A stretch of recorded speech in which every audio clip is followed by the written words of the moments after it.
You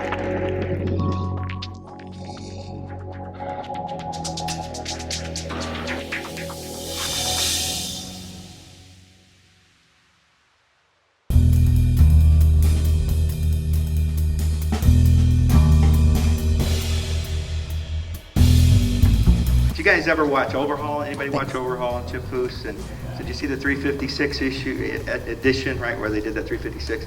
So the expert that Chip brought in, I don't know if you guys recognize it, was Rod Emory, right? Woo-hoo! So Rod was the man. He's the guy that Chip went to and kind of nationally recognized 356 leader in our industry and the Outlaw especially industry. So Rod, awesome. Welcome to Tech Taxi. Thank you.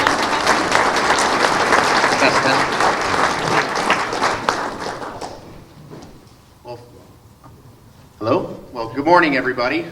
First of all, I want to thank PCA and Porsche for inviting me to come and be a part of this. This is the first Tech Tactics event I've been to, and for me, it's a special honor, and I really appreciate everybody that's here, and got to talk to a few of you guys outside, and look forward to also sharing a little bit more after we do this. So I've been in the Porsche racing and restoration business for 26 years, and I'm 42. And started doing this when I was a kid, really professionally in high school, and started building cars. But really my story goes about 70 years back. My history with these cars and metal shaping and Porsches in general. And to just kind of walk you guys through just a brief history of myself, my family, and really our history with the brand, I really have to start with my grandfather, who is right here, Neil Emory. He was a customizer back in the late 40s, 50s, and 60s. He had a shop called Valley Custom Shop in Burbank. He was really one of the pioneers that was channeling and sectioning cars, and a craftsman that used little or no tools to really create a special and unique car. On this Ford that he's working on, he flushed the fenders in and was doing some lead work, and he was really one of the early masters and craftsmen. He also was asked by a very good friend of his, Dean Batchelor, who is one of the greatest automotive journalists of all time. And Dean had an idea that he wanted to break the land speed record in a hot rod, a flathead hot rod, and came to my grandfather and asked if he would build an aluminum-bodied, envelope-body streamliner. And so my grandfather hand-built this body in 1948-49 with very limited tools. And it was the very first hot rod over 200 miles an hour. Everybody knows it as the SoCal Streamliner, SoCal Speed Shop. Alex Exidius built the chassis and running gear, and then my grandfather built the body. This is a group of cars in the early 50s in Burbank that my grandfather had built. This is let's see if I can get the pointer to work.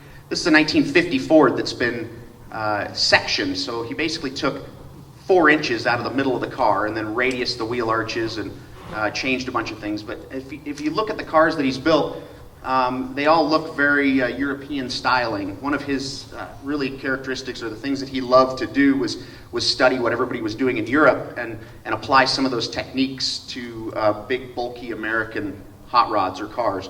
And so he really mastered channeling and sectioning, taking sections out of cars, and channeling is where you take the body and drop it over the frame, as opposed to chopping the top like you see a lot of guys where you make the car almost undrivable. And this little Roadster over here was a car, a 29 track nose Roadster that was built, that was the first logo for the National Hot Rod Association. So a lot of history. My grandfather was just an amazing craftsman. In 1962, he was asked by a good friend of his, Chick Iverson. For many of you that are from Southern California, you can recall Chick Iverson, Volkswagen Porsche in Newport Beach.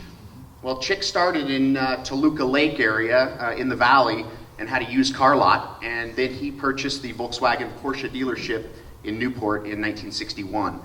He knew that in order to be successful and be a successful dealer, he was going to need to have craftsmen to really fix these cars and work on them, because the 356s were not your average car. I mean, a unibody car with fenders that don't come off, and he knew that Chick knew these cars were going to get driven hard and need repair. So he made a deal with my grandfather to leave Valley Custom Shop and move the family to Newport Beach. And that's where my family and the history went from traditional hot rods to Porsches and also Volkswagen. So, really hot rods in our blood, but Porsches are really the root of what we are today.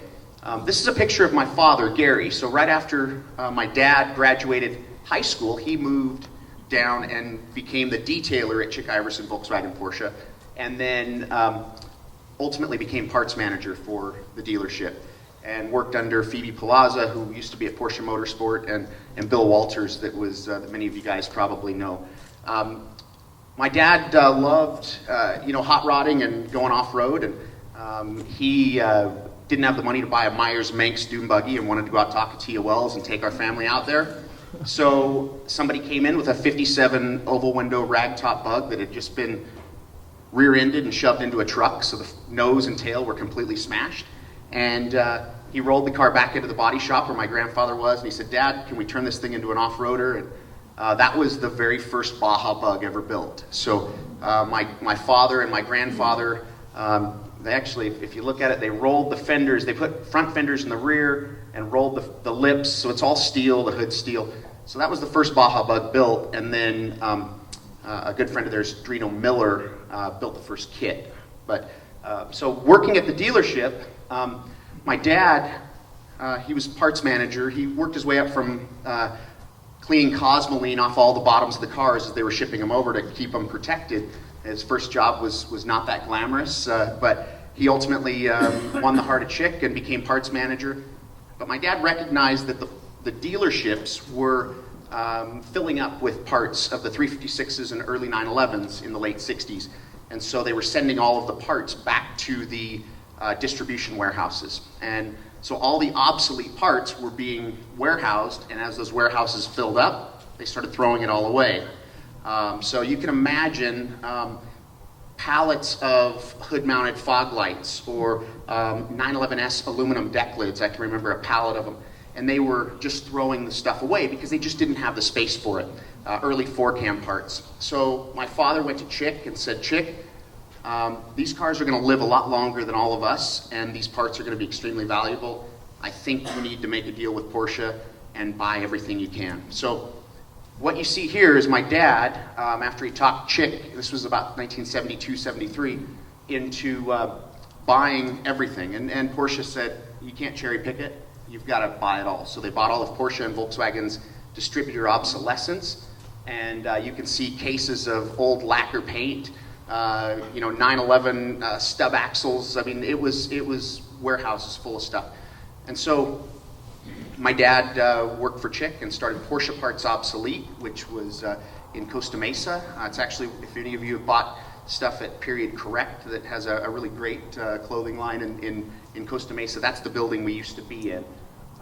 And so my dad spent his days selling parts, and there's me down there in the mid 70s. I was in charge of cleaning the cabinets and cleaning parts and finding stuff that was below eye level, because my dad, I knew every part by part number from here down. And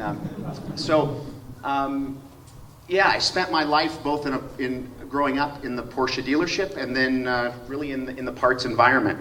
And so this is the front of Parts Obsolete, when Porsche nicely asked us to remove Porsche from the name, so we decided to take a 356 and cut it in half and hang it above the sign. So it became Parts Obsolete in about 1986 when they were protecting the brand name, which I can appreciate.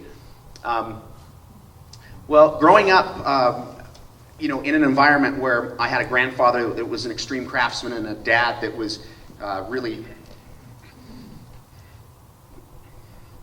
instrumental in my life, teaching me design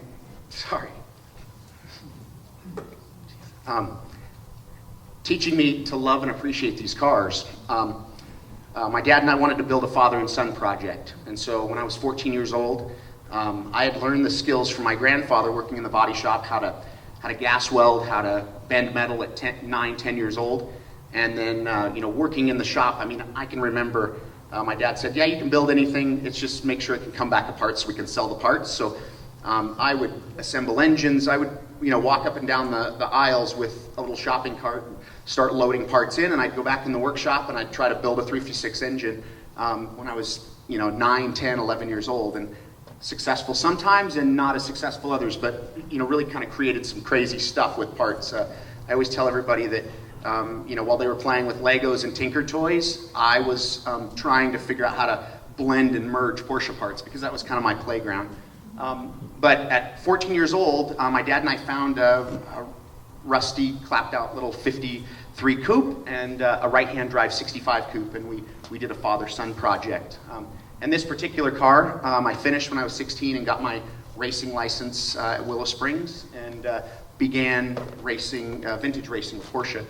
Prior to that, I raced motorcycles and an off-road buggy and the Mickey Thompson off-road series and a bunch of stuff. So racing was in my blood, but I really wanted to race a Porsche. It was my kind of dream. It's everybody's dream, but it was mine also as a kid. And at 16, I had built my own car and started racing. And in fact, raced that car for over 20 years. And my toughest competitor happened to run into him in the hallway and rub shoulders with him. But my very good friend, Leonard Turnbaugh, that's here, he was the only person that I was comfortable sliding through turn 2 at Thunder Hill, full song, me in this car, no brakes, him and his convertible D, no brakes, and I knew that he and I could race that way all day long. So for about 15 years, Leonard and I raced together.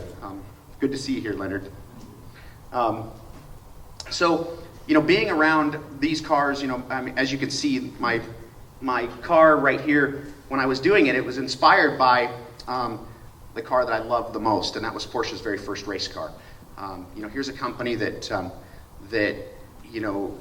has built a brand on racing and motorsport, and for me, the car that really encapsulates everything was their Le Mans cars that they built early on. And so you can see what I did with my car when I was 14. I put fog lights in the front and hood straps and an earlier hood handle, and it's a 53, so it actually wouldn't have had a split windshield or body bumpers, but I wanted it to look like the Le Mans car, and so I split the windshield. Well, the purists hated it because I made a 53 look like a 52, and I had numbers hand painted on it, and I drilled holes in it and louvered the deck lid. And so, I'd show up at events, my dad and I would, and there wasn't a PCA class for modified Porsches. It was, in fact, we parked out on the dirt. And so some friends of ours made this little badge that we started putting on our cars that was kind of like, well, they're either going to love us or hate us, but we became what's known as the 356 Outlaws. It was just kind of like, well, we're going to build them the way that we want, and if you park us in the parking lot, we're still going to show up at the events, but do our own thing. And that really led to me taking my love for Porsches, and as a young child, mixing as many parts and pieces as I could. It was really what I loved, because Porsche is a company that has built their mark and design on really evolving that design and not throwing the slate away. I mean, if you look at the 911s today, they still have so many characteristics of the very first 901 cars. So many of the parts and components and the way that they're put together, they still come and are derived from the early designs.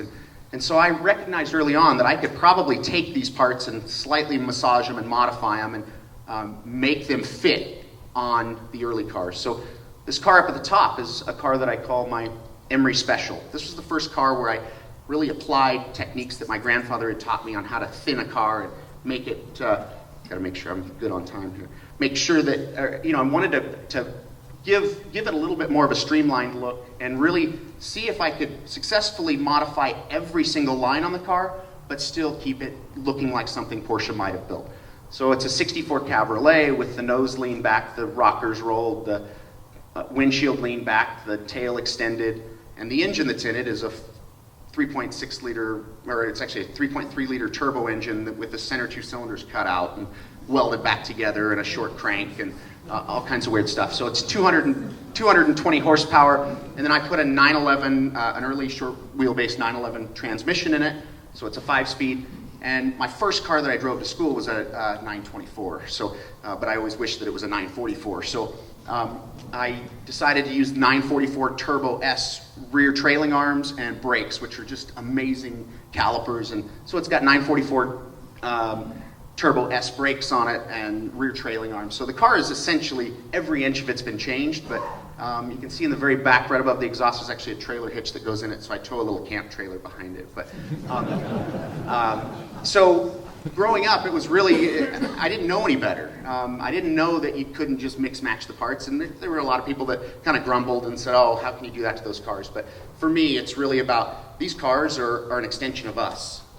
Every one of you guys, you all dream of getting a Porsche and maybe doing a paint sample, or doing special wheels, or taking it in and doing an exhaust, and it's really no different. I just do it with the older cars, and I've built a business around it. I had the privilege of also building and restoring a number of Porsche prototype cars. I found this car in 2000. It was actually, so it's chassis number 136, and it was, half the frame was gone, the body was destroyed, and it was one of Oscar Pollock's cars. And I had a client that wanted a 906, and so went and found this car and did a full restoration on it, and then campaigned it and raced it for years. So my love for motorsports is really what drove me in the beginning, in the early 90s, to build vintage race cars and to take people racing. And this is just a collection of some of the cars that I've built. This was taken in 2007 at Seattle International Raceway, and so from 98 to 2008, I had 3 semi-trucks, and I provided a arrive and drive type service for people, taking them racing all over the country. So that was really the root of my business. And so built about 65 vintage race cars, everything from 908s, 906s, lots of 356s, early 911s. I wake up every day and I'm just grateful that I get to live my dream, So, in 2008, the economy was changing for a lot of people, and racing was becoming less as important to go vintage racing. And also my kids grew up at the racetrack, and it was time to really, kind of hone and fine-tune my business so that I could do it a little bit more in-house, not have to travel so much. And so the 2 cars that you see here are really the 2, basic, I would say, the platform of the cars that I'm building today. With my team, and we're right here in North Hollywood. The car on the top is a 58 356 that I call a special. This is an evolution of like the early silver special that I built, where every body line has been changed. The wheel arches have been raised, the bumpers have been thinned and moved in. I got rid of the drip rail, B-pillar's been angled, and radius corners, and annular brakes, and 4-cylinder 911 engine. I mean, the list goes on. Just lots of really cool little tricks that turn a 356 into a more modern driving experience. It weighs 2,000 pounds. It's got 215 horsepower and real brakes, and 911 type suspension, so it handles really good. And the car below is what I call an Emory Outlaw, that is a 356 that the body lines are all stock, but it's more GT rally inspired. So it's got fog lights and hood straps, still has all the performance stuff underneath. And so that's the cars that we're building today. This is a pretty good example of the 2 cars. So as I step back and I look at what drives me and my passion and everything that I do, it's this brand that is really the only brand that I've known my whole life, and something that is not only an emotional thing for me, but it's I live and breathe it along with everybody in my team. And as I look at Porsche and I look at how they've evolved as a company, so much of what we get on the road today is performance, reliability, design, and really a competitive edge over everybody else. And it goes back to 1948, 49, and specifically, in my opinion, one of the most significant turning points for Porsche, and that's 1951. So at the Paris Auto Show in 1950, the Porsche family was asked by the organizers of Le Mans to enter the 24 Hours of Le Mans in 1951. Now, Porsche had a choice to make, because there were their steel body cars that they had just started producing in 1950, the little 356 50 cars. And then their previous cars that were all hand-built in Gmünd, Austria, were all aluminum-bodied cars. So they had to decide, are we going to build race cars based on the aluminum body, which is not really our production car, or do we base it on our production car? They made the choice to use some of the unused aluminum body cars that were not built from the early days, so the hand-built 356 Gmünd bodies. So in 1951, a few months before Le Mans, they started charging hard to prepare cars. They took 4 bodies that hadn't been built, and they sent 2 of them to Dannenhauer and 2 of them to Reuter, and they said, let's modify them. Let's add hood straps and fog lights and louvered quarter windows, and let's get the best aerodynamic advantage that we can, and let's figure out which cars work the best, and let's go to Le Mans and see how we can do. Well, they showed up at Le Mans with 2 cars. This is a huge effort for them. This is a new car company that, they've been technically in business as a car company for, 3 years, 4 years, and to put all their eggs in 2 baskets and show up at Le Mans with 2 cars that were 1,100 cc cars against fierce competitors. There were 2 German drivers in car number 47 and 2 French drivers in car number 46. Car number 47 was totaled in night practice. So you can imagine the feeling that they had when they show up on race day and they have 1 car. Well, Porsche, being the company that they are, had all kinds of redundant systems built into this little car, and they did their homework, and they came out victorious. They won not only the 1,100 cc class, but they beat all of the 1,500 cc cars at their very first entry at Le Mans. They went just over 1,700 miles in 24 hours, and it was just an amazing accomplishment for this little company. And so that particular car on the screen is Porsche's first race car, first car to win the 24 hours of Le Mans, not overall, but in its class. And Porsche then took those cars and reconfigured them. They sent 1 of them or 2 of them to do the Liège-Rome-Liège rally, and then they wanted to prove their speed by taking them to Monterey, do some speed trials. But then, they want to sell cars. So they're in business to build the production steel cars. So they prepared these 3 cars, which were the cars that 2 of them that went to Le Mans and 1 of the other ones, and they exported them right here to the United States. So the car in the front is chassis number 63, then chassis number 55, and chassis number 54. And Max Hoffman brought them into the U.S. This is at the export dock, and they came to the U.S. They got here, I believe, January of 52. And John von Neumann, who owned the Porsche dealership here in North Hollywood or in Southern California, bought the car at the front and raced it. He painted it. His first race was at Pebble Beach in 1952. Raced it in silver and then painted it red to go run Golden Gate Park and Torrey Pines. Did well, but then decided that the Glocklers and the Spiders were fastly approaching, and he wanted to lighten the car up, so he cut the roof off. It was just an old race car, right? So the car, as many of you have seen it racing at the Monterey Historics and for all these years, John von Neumann raced it for a couple of years, and then ultimately a gentleman by the name of Chuck Forge purchased the car in 1957, and Chuck faithfully raced that car, kept it a race car, kept the dream alive, and raced it until the year he died in 2009. Raced it every single year. So the car has been a race car since 1951, but as a convertible. So Chuck passed away in 2009, and my first client, Cameron Healy, loved this car. I built a car for him in '94 and took him racing. He loved this car, and so we got a phone call from the estate that the car was going to become available, and I got a call, and so did a well-known celebrity that has a bunch of Porsches, and we ended up with it.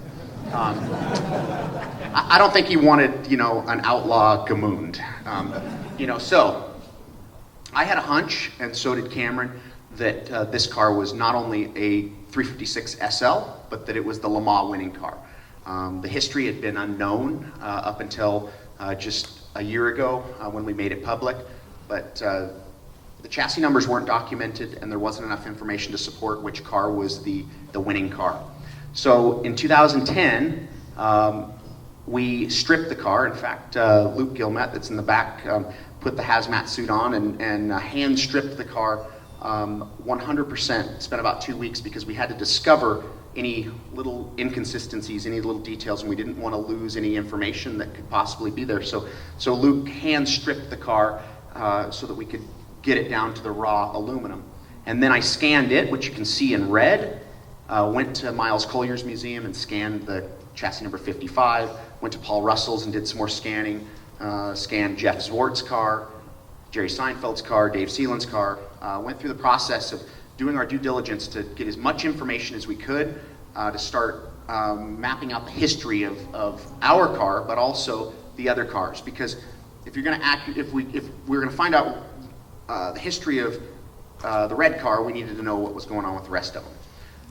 So then we used all that information that we had to create a full-scale foam model of the car. So these cars were all hand-built, so every one of them has different lines. They're like a fingerprint. They were built over a wood buck, but they were assembled by craftsmen, and they're all different. The doors don't interchange, the hoods don't interchange, not like the later production cars. So I wanted to build a full-scale foam version that I could really fine-tune and massage the foam and be able to figure out how we could make it look just like the photographs, because that's really our evidence, is what the photographs are. Using the skills and stuff that my grandfather had taught me, and then employing the skills of a very good friend of mine that's here, Chris Greenwood, who does all my digital work, we started putting the information together so that we could accurately figure out what we had. And then what you see here is an external wood buck that I made that we were able to set on top of the car to verify all the original panels of the car and get what was still original squared up and where it needed to be in order to then accurately build the roof. So this was just a kind of a negative buck that we could set on the car and verify it. 2 years of due diligence and research and working with the archives in Germany, plus all the other collectors, we were able to identify 11 physical characteristics of the car, as well as photographic evidence, and verify beyond a shadow of a doubt that this was the Le Mans winning car from 1951, which is like the holy grail for me, because that's the car that I've been inspired by my whole life. And it just happened to be that the guy that's been outlawing these cars gets to restore the first Outlaw. For me, when we presented the information, Porsche then immediately invited us to make it part of the Legends of Le Mans display at Rennsport. And we said, well, it's in bare aluminum. And they said, well, are you prepared to show it in bare aluminum? And I said, we have nothing to hide. As you see, it's here on the display at Rennsport. And it's all in bare aluminum. Now, people will ask why it's discolored in the doors and bumpers. The chassis is steel. The body itself is aluminum. The doors, bumpers, quarter windows are all steel. We still don't know why they chose steel for those parts. It may have been some regulation or safety concept. But the car is 1,300 pounds, very lightweight, 1,100 cc. But you can see we were able to retain 80% of this car as the original steel, original aluminum. And that was really our goal, was not to do the type of restoration where you throw the old, worn out stuff away and make it all new. I wanted this car to be as much of the original car as possible. Then one of the most special moments for me, we had put an engine in the car, and the car was rolling and all of that for Rennsport, but it was still a year away from being completed. But myself, my wife, my kids, a few other family members pushed it from the paddock at Laguna Seca up the front straight, which you guys know it's more of a hill than you think. Now there's no brakes on the car yet, but we pushed it up the hill and then realized we had to push it down the hill to reunite it with its family. So all the other cars were staged, and at Rennsport we got to bring this car finally back to its family for the family photo with all of the other Le Mans cars as the very first Porsche to win at Le Mans. And it was a very special moment for me and my team, all the hard work that went into getting it to this point. But we knew the journey was still a long ways away because the car needed, finishing. Although it looked so good in bare aluminum that I just wanted to leave it that way, but it couldn't be. At Rennsport, we knew that the best place to ultimately debut the car was back where it competed in its first race here in the U.S., and that was at Pebble Beach. I'm not a Concours guy. I know a lot of you are. I've never entered a Concours in my life. They made me park in the dirt outside growing up. But this was the one time that they let me park my Outlaw on the grass. We were invited. We were the only Porsche at Pebble Beach this year. And the car was finished and really went in there with no expectations, because when you guys get an opportunity to get close to the car, and don't hesitate to get close and look at it, the only thing I ask is that you just don't put your hand on it. It's aluminum. It's very, it's very thin. It's it's about 50 thousandths aluminum, so about the thickness of 2 beer cans. But you can get in, you can poke your head in there, you can look at it. But you'll notice things on the car like this open hood gap, and that you can see this little highlight here and little gap here. And the gaps on these cars weren't perfect. These cars were hand built, and they were race cars. They were assembled, tested, dinged up, repainted. We built this car back to an exact point in time restoration. So we did it so that it was not over restored like so many of these cars that get done, but exactly how it ran at Le Mans, even down to this little piece of hose that you see jammed in the fog light, or the driving light. They couldn't get the light to angle at the apex the way they wanted, so they loosened the bolt enough to jam some hose in there and tighten it up against the piece of hose. And now that piece of hose was the first thing that the judges came to me on. You can imagine, I roll this car out. It's not all glossy paint. The door gaps are all over the place, and they're walking with their little clipboards behind them, and they walk up to me and they look at me and hi Rod, and I said hello, and they said, before we even get started, can you tell me about this piece of hose that's in the front? So I immediately, and I'll put the picture somewhere, but I immediately showed them the photo on the starting grid at Le Mans, and I said my goal with this car was to find every little piece of dirt, ding, detail, wavy part in the cowl, door gap, weld exposed as I could, and to get this car as close to the original Le Mans winning car, or that point in time, as I could. Well, they immediately just kind of, relaxed, and then we got to enjoy the history of the car, because they no longer were questioning the direction of the restoration. They knew that we understood what we were doing there. We didn't go there to win. We didn't go there. We went there to bring the car back to Pebble Beach, where it raced its first race, and for the public to see it. The Birdcage Maserati beat us barely. We ended up with second place at Pebble Beach, which I think is a pretty cool thing.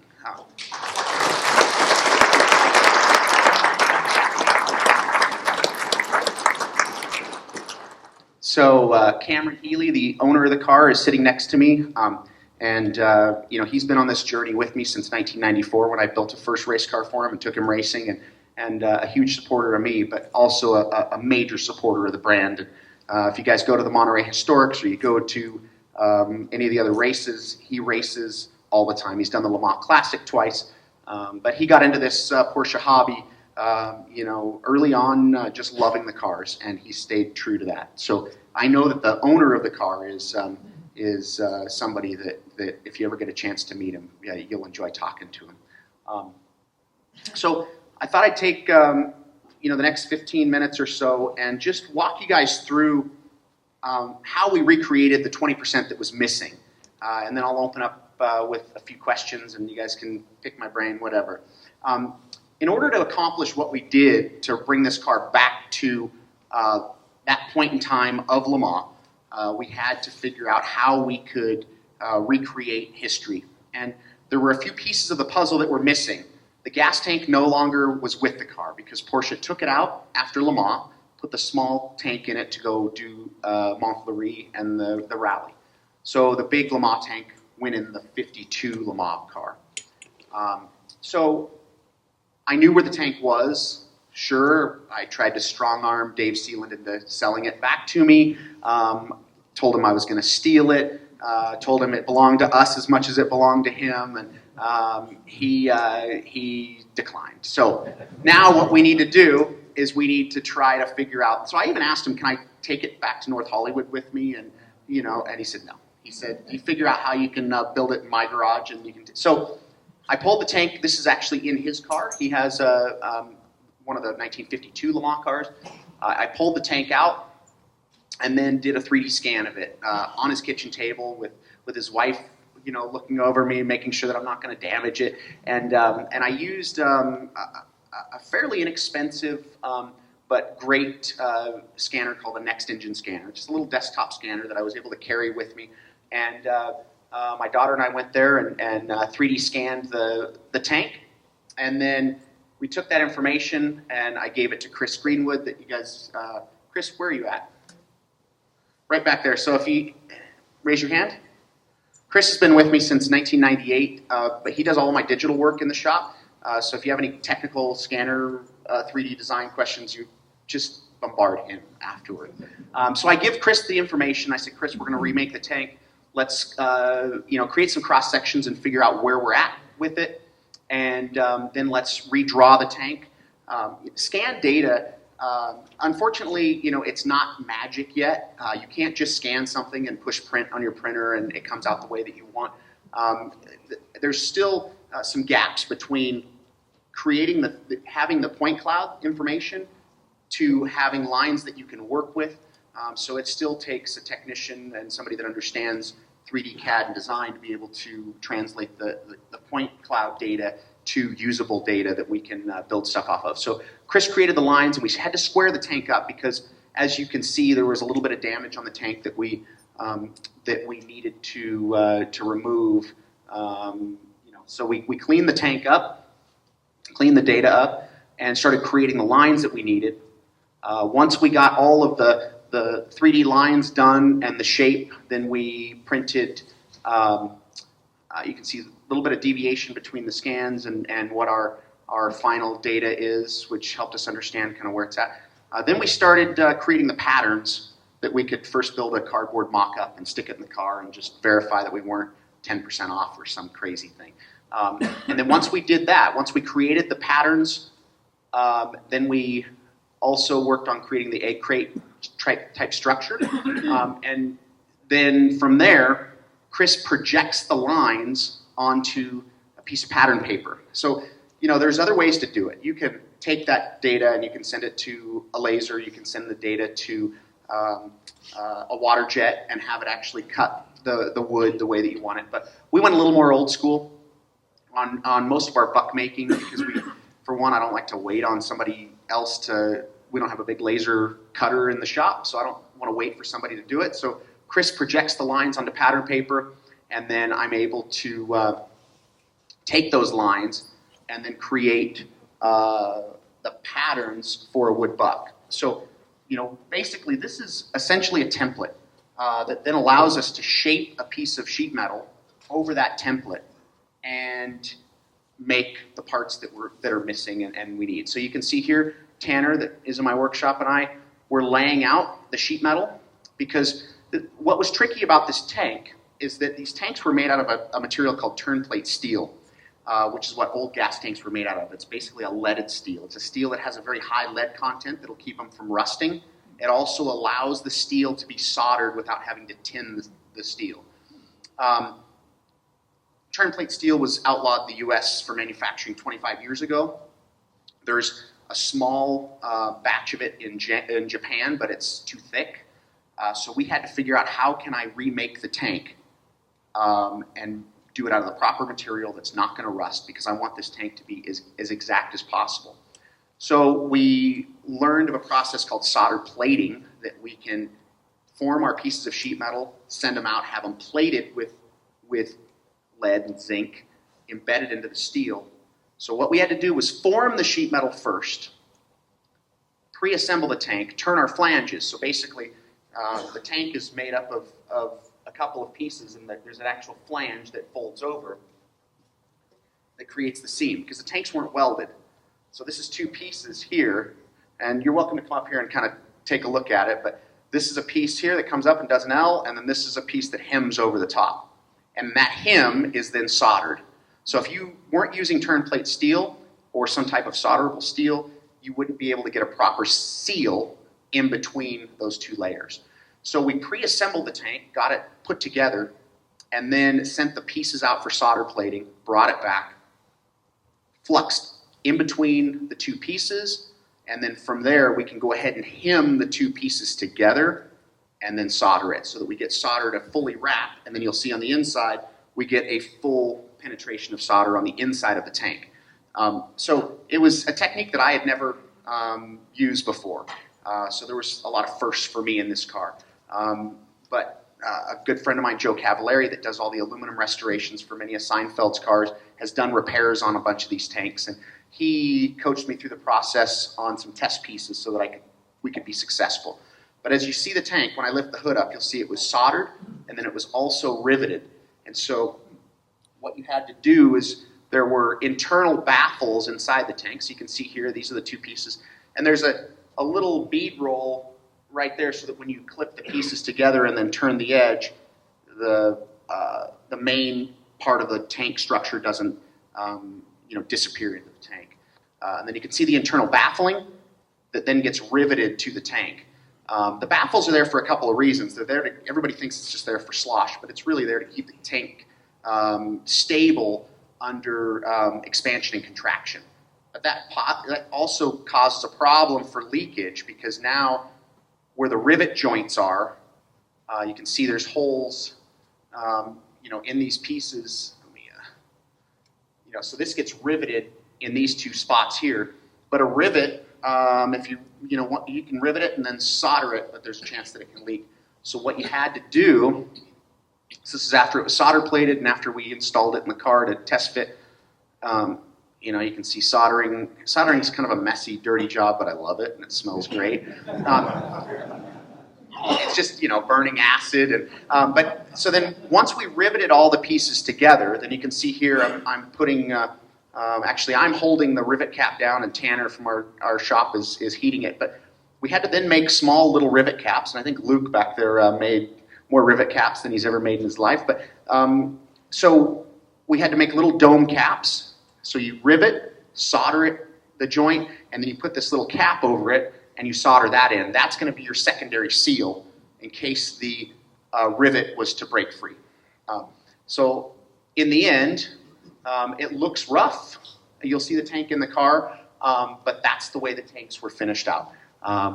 They're soldered, they're hemmed, soldered, riveted, and then rivet caps. So, and here's the original tank out of Seinfeld's 550. So I had that tank that I was able to just kind of look at while we were doing it.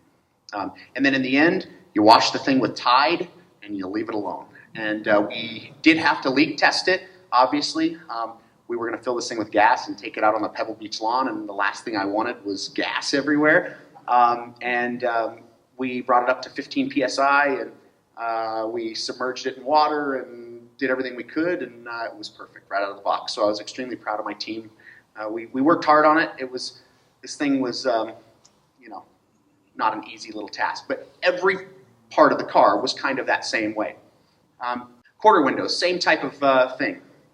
I didn't have an example to look at while I couldn't borrow somebody's quarter windows and stick them on my workbench and build them off of. So I went to Miles Collier's museum and scanned the quarter window areas of his car, which you can see here. This is the scanner that as we're pulling the data.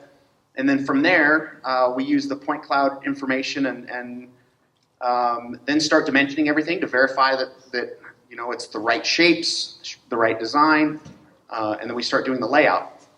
We quickly realized that the layout of these louvers was not going to be consistent with any of the tooling that we already had, nor is it consistent with anything that anybody else had. So they were hand done at Reuter. And so I went to Chris and I said, Chris, we need to recreate a buck to be able to do it.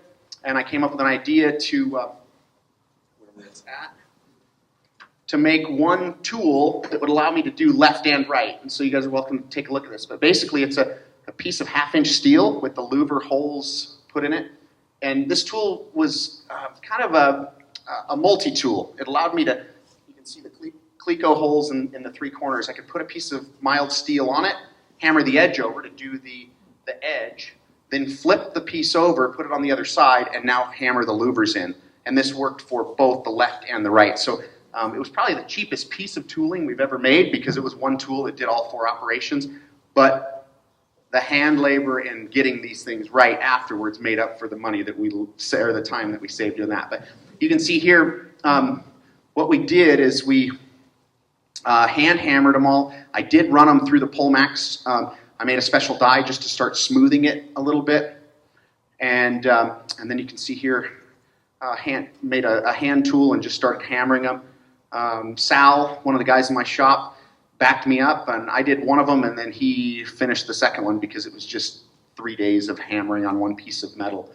And then in the end, what you end up with is a panel that is one piece, all rolled over, no welding, and hand-hammered louvers that give us the exact profile that we needed to be able to recreate the pieces that are there. So they're painted now, but there's just a thin coat of primer and paint. So we didn't want to have to do any body work on the entire car, actually. We wanted to just be able to get the aluminum and steel work where it needed to be, prime the car, and shoot it the way they would have. All right, on to the last piece that I'll kind of share with you here, and that's the roof. When it was turned into a Roadster, the roof was cut off. The dash was removed and cut off, the inner structure, the bumpers. So there were a number of things that had to be recreated.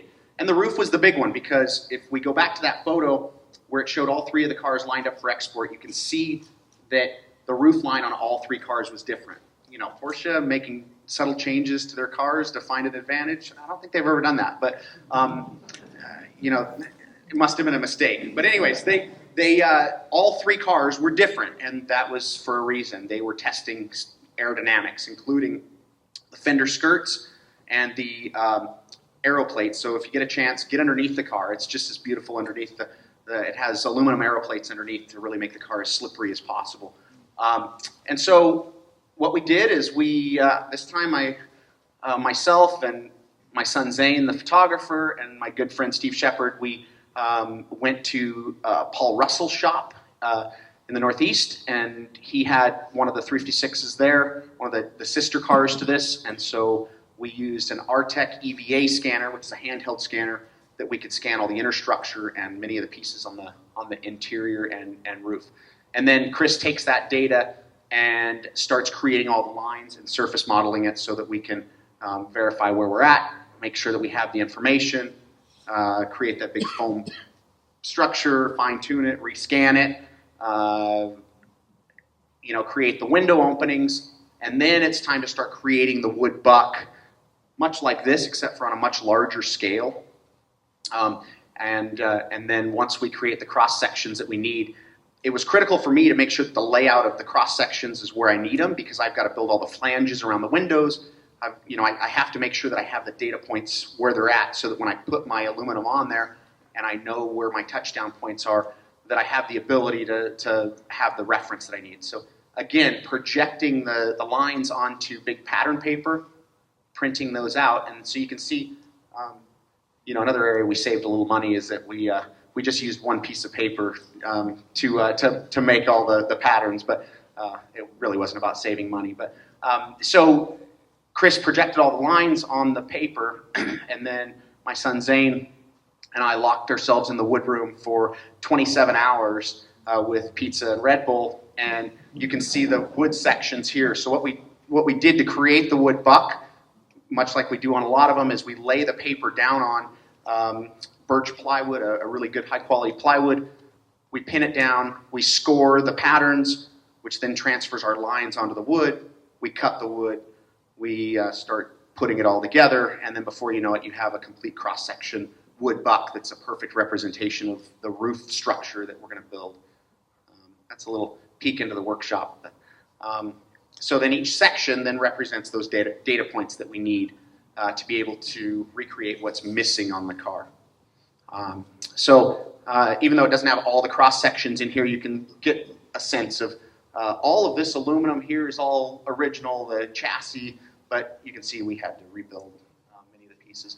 So the first part that I made for the roof structure was the windshield surround. So you can see I did that in 2 pieces. And then I was able to, after looking at a number of other 356 SLs and Gmünds, I knew where the section lines were for the roof pieces. So I was able to make the entire roof out of 5 pieces of aluminum, and then including turning all of the windshield flanges, that was all done just hand hammered, and I think there's a couple of photos that represent that. So using the English wheel, power hammers, and then gas welding and TIG welding all the aluminum together, we're able to start piecing it together. You can see the car has a fixture over the top. We have some lasers that give us all of our alignment points and allows us to really know where all the pieces are.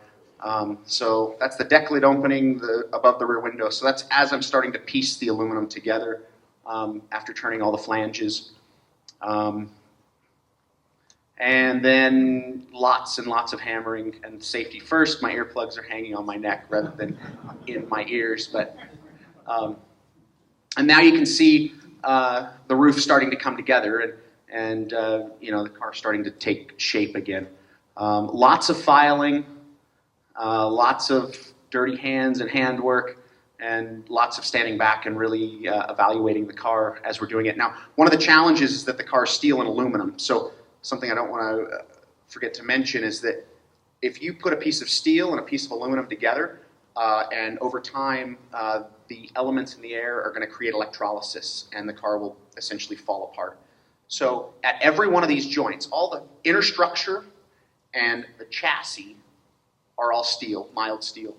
The aluminum skin is all aluminum. So everywhere that they're going to touch, you have to put a barrier in between. And there was a cloth that's kind of a waxy hemp cloth that gets sandwiched in between the 2 layers, and that's what keeps it from getting electrolysis. So I'll open the deck lid at some point, and you can peek your head in there. That's the one spot you'll be able to see it. But if you just look over on the sidewalls, you'll see that the triangular sidewalls on them are steel, and then right above it is aluminum on the inner structure. You'll see it's all riveted together, and there's a piece of cloth in between. And so we had to, do that properly, including all of these seams here, because the dash we had to remake. The dash then hemmed over the aluminum skin. So every one of those joints, we had to allow for that electrolysis barrier. So just a tremendous amount of crazy work to do that. Inside the workshop, just banging away on it. I mean, it was just like, people ask me, what do you do for a living? And I tell people I'm the lead man in a heavy metal band, because it's like when you walk in the shop, it is headphones required. You can see the power hammers and pull maxes and English wheels. There's 10 of us that are in the shop on the floor. Chris back in his quiet office in the back, but we're banging on Porsches all day long. This is the car that's in the museum, and people, we wanted to have this photo in here because I wanted to just let everybody know a little bit more about this car. This is painted to represent their first win. This is not a replica. This is a legitimate, it is a real 356 SL, but it was the 1952 entry car, which also ran the number 46. It's configured kind of halfway in between the 51 and 52 Le Mans car. But what I love about this car, even though there's some inconsistencies in the restoration, the little grille in the front is not quite right, but it still has so many of the original parts. And one of the things that Porsche was so gracious during the restoration is they opened the doors to it, and they allowed us to take the seat apart, which was extremely important for us because we didn't have any interior information except for a couple of photographs through the windows. And the seat that's in the driver's side of this car is the original seat and was exactly what this car had in it. So they let us take it apart, get in there, figure out what was there. And Thorson, one of the interior designers, and then 2 of the exterior designers, Grant Larson and Tony Hatter, they were there with us and let us take it apart and really dig in. But we were able to find some information from Herbert Lenga, who's the only living person today that was part of the team assembling these cars back in the day. and he gave us some extremely valuable information on the types of materials and validated all the things that we had learned on the car. So, so that's how we were able to accurately redo the interior. So, yeah, that's the story of kind of my life and this amazing little car in the back. And feel free to either grab me or Luke. Luke, raise your arm, you know, at lunch or whatever. Luke has been with me since he was about 10 years old and has learned the trade from me, and is my nephew also, so we keep it in the family. But Luke was involved everything from stripping the paint on the car in the beginning to the last one to put the floor mats and kind of the final details on helping me assemble it. And then Chris.